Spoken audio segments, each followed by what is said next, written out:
Hey everyone, it's me again. Hi, another video from yours truly.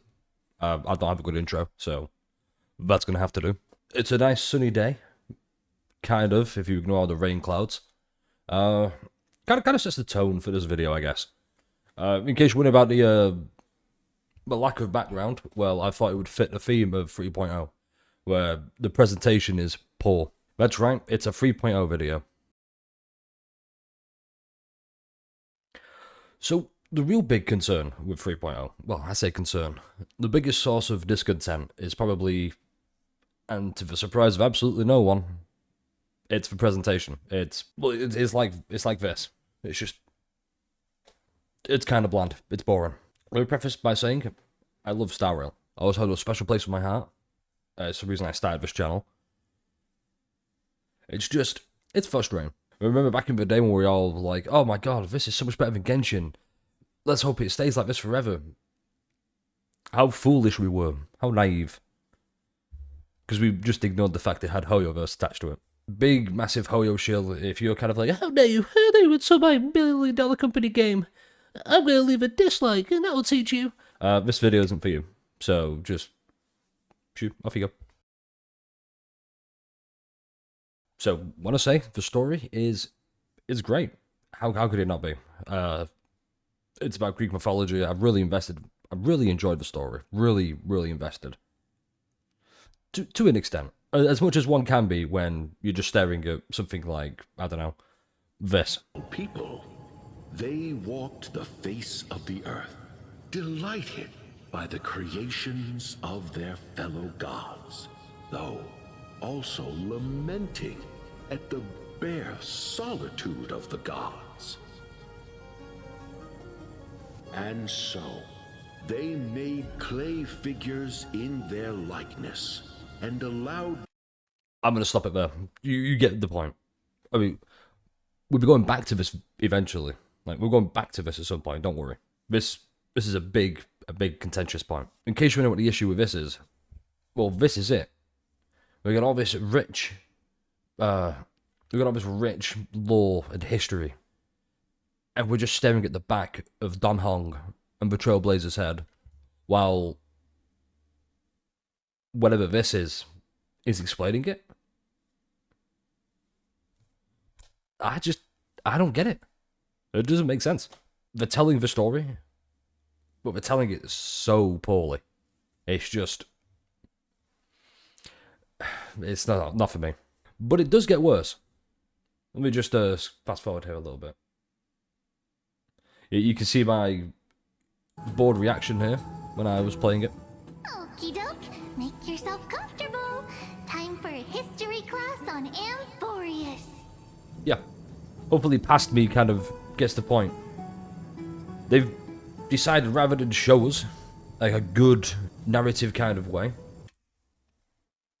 they decided, let's try and dumb it down. Let's try and use a child's voice. I don't know about you, but that just feels very condescending to me. And you know, you don't have to neurodiverge to be bored of this. This is just boring. So, here's another scene that's very...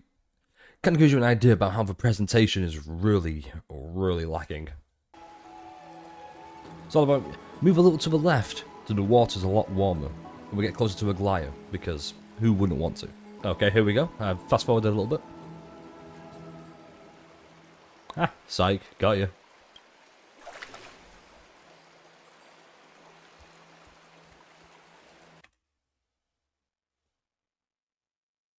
They couldn't even spare the minimal effort to just show us moving closer. Instead, we get a black screen, and then this. Just text telling you while we stare at Aglaya. Like, that's enough. It's not, but thanks for trying. Except, you didn't. And praise where praise is due, even that's very scarce. The black screen does make sense. If you've played through 3.0, you understand what I mean. About the black screen and the boring stuff, blah blah. This is a great use of black screen. Close your eyes and just get absorbed into Aglaya. My duty may be to weave lavish robes, but I most enjoy coming to these baths in my personal time. Garments are shields, after all. It makes sense. She told us to close our eyes while she just kind of introduces herself a little bit. It's great. Continuing on with that scene from Aglaya in the bathwater, we get some meaningful dialogue that relates to Amphorius and the current state of affairs. But rather than show us, instead, what we get is just too much lingering on one image that doesn't pertain to what's happening. You're not wrong to think of it that way. The golden threads of Nestia entwine us, capable of sensing even... As you can see, this still relates to what's happening on the screen in regards to this image. But if we skip, I don't know, 30 seconds, we've learned the legends of Amphorius from those bath sprites a while ago. Sure, if you didn't, zone out. Against another 30 seconds. Amphorius has since fallen into eternal night, the black tide engulfing our world. Show us this black tide in parts where it's engulfed the world. In fact, show us carefully. It says here, I don't know if you can see this, Okhima is now the only city to still receive light, and we owe it to Kefali's protection. Show us carefully. As you can see, I've zoomed forward here. This is me yawning because it was boring. And that's the biggest sin a game like this can commit, where you're a turn-based game. Because obviously you don't have the luxury of open world exploration to really kind of hard carry.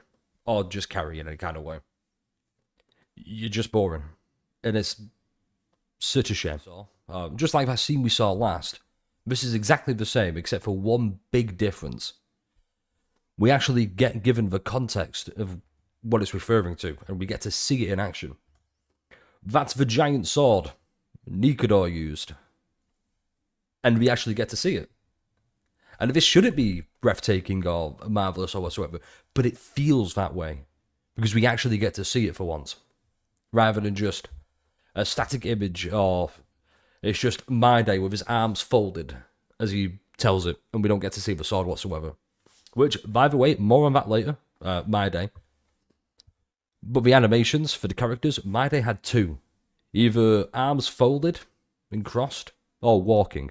So yeah, credit where credit's due. Like, we're still talking about the weapon and what it does and what happens to the souls. And we still see the weapon.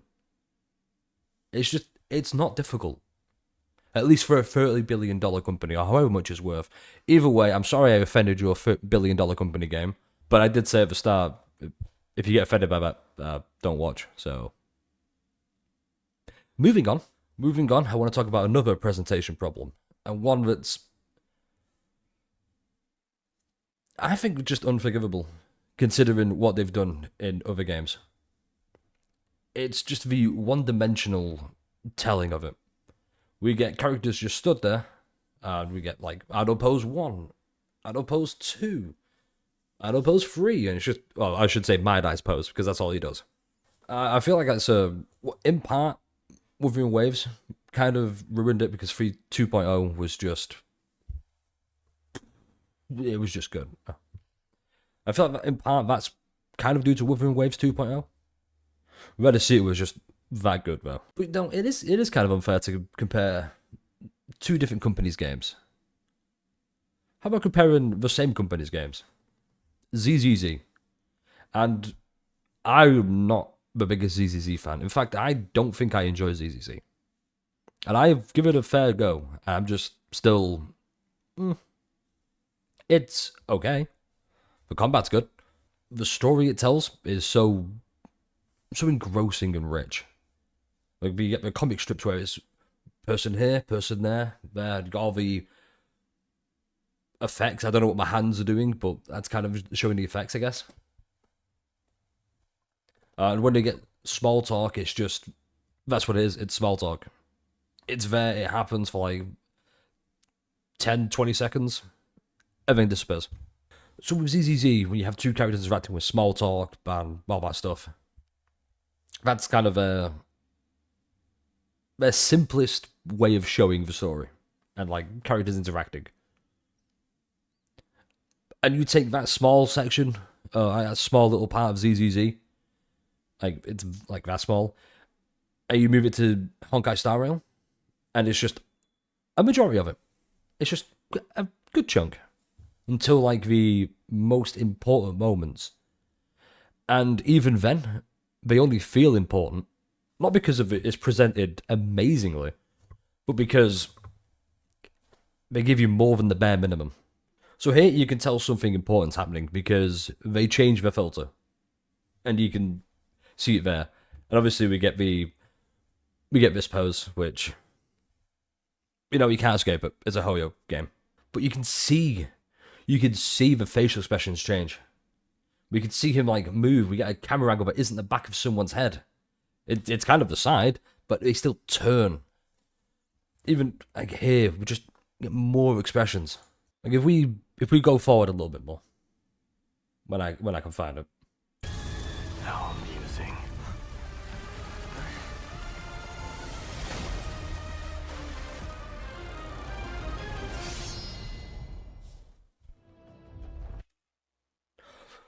We get a cutscene for the end of the battle. We see the sword, and they were using cutscenes just all over the place. It felt so disconjointed. Like we should have had one when we walked into the boss arena. Oh, we should when we fought Nikudor. That enticing. That should have been a cutscene. It was a big story moment, and you save the cutscenes for big story moments. Speaking of big story moments where cutscenes happen, here's my personal favorite. So here we are. Okuma's under attack. We get to know this because we see the dust. We don't see who's attacking, we just see it being under attack. There, we see rubble fall. We get a cutscene for rubble falling and blocking our path. You know what we don't get a cutscene for? Arguably one of the biggest moments that could have happened. And this pissed me off. One of the biggest moments that could have happened in the game, and they casually brush it off.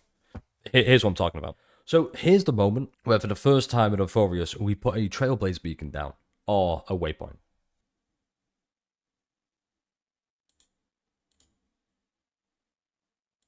That's it. Where's the cutscene for that? This big story moment. We've set foot on enchanted lands. Like a new world that's not been explored by the Trailblaze. And it's just... Alright, we're done. Thanks. I'm not the only one seeing a problem here, right? And if you disagree, don't let me know, because you're wrong if you disagree. 1969, Neil Armstrong sets foot on the moon for the first time, heralding in a new age of human advancement. Now imagine if that wasn't televised everywhere, and we just got told, oh yeah, this happened, and everyone was like, okay, cool. So the story pacing was pretty good. You know, it's a long-form story, but that's fine. And in case you're wondering, oh my god, don't you have autism? How do you have an attention span? It doesn't work like that. I mean, it does, but I also, when I'm heavily invested in a story and a game like Star Rail, it's kind of easy for me to just kind of zone in. I'm like, okay, yeah, I like it, I'm going to focus. It's just, when it's boring, that's when it loses my attention, and that happened a lot. I don't mind long-form games. In fact, I've finished all 3 Danganronpas. So I think a lot of people might complain there was a lot of talking, a lot of yapping unnecessarily.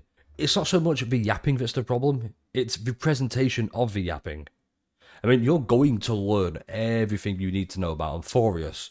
The history of Euphorius, what's happening right now in the current state of affairs, the characters, Tribi, Maedai, Phynon, Aglaya, Castorus to an extent. You don't learn everything, but you can kind of fill in the gaps. But you are going to learn everything you need to know, if you can stay awake that long. However, there is one aspect that really, really ruined it. And that was the puzzles. Oh my god. They felt shoehorned in. It was like, okay, you have to do these. Why can't it just be... So you had to do the puzzles to progress the story. I'm a big believer in don't lock the story behind progression. lock areas behind. Yeah, that sounded right. I'm going to stick with it. Give me... So, I want to get to Nikador as soon as I want to see the epic conclusion. I don't want to have to do puzzles for 30 minutes together.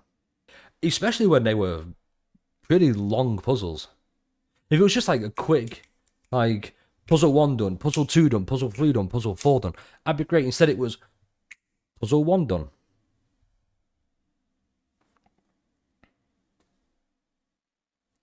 Puzzle 2 done.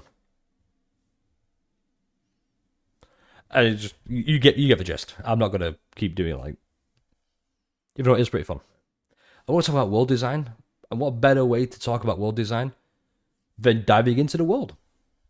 So here we are at Amphorius in the bathhouse. We are wearing socks in water because we're just animals. The rose petals, they ripple in the waves.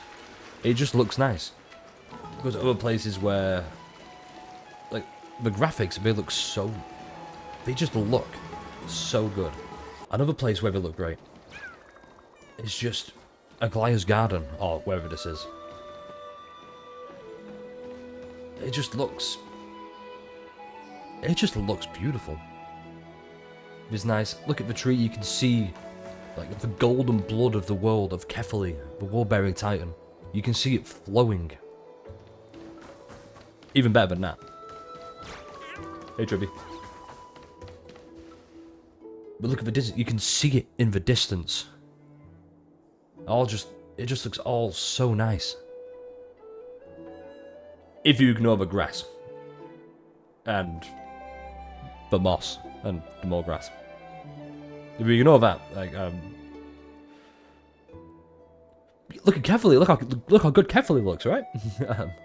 He looks so good. I mean, this shit just looks straight out of PS1.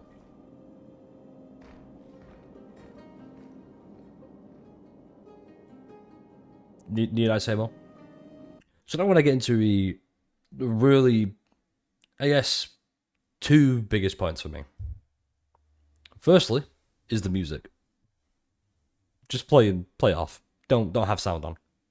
Except for the maybe 2 boss fights, the rest isn't worth listening to. It's mind-numbingly plain. It just sounds...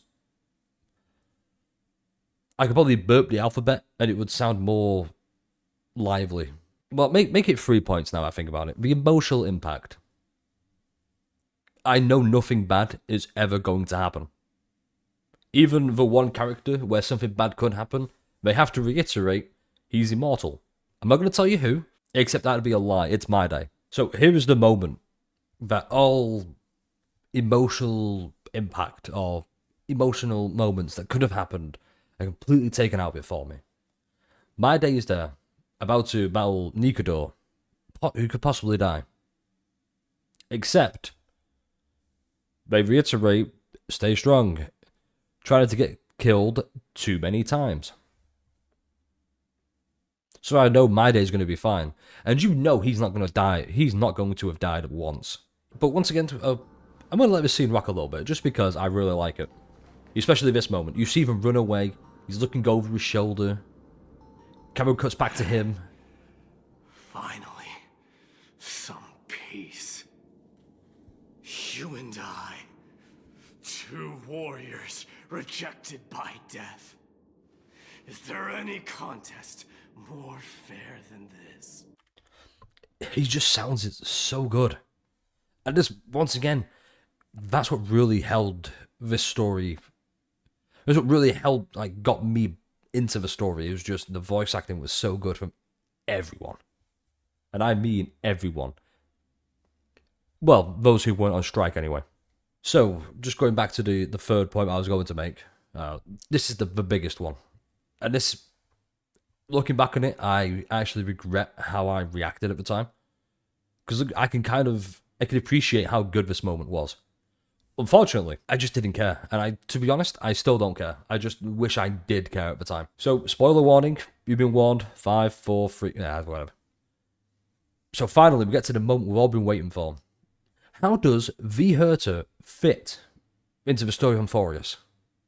And you'll be happy to know She doesn't. She's in the space station doing something else, like an experiment, blah, blah, blah. But it happens right near the end. And I just didn't care for it. In fact, I'll play the clip of me reacting kind of to it. You can see just how fed up I was at that point.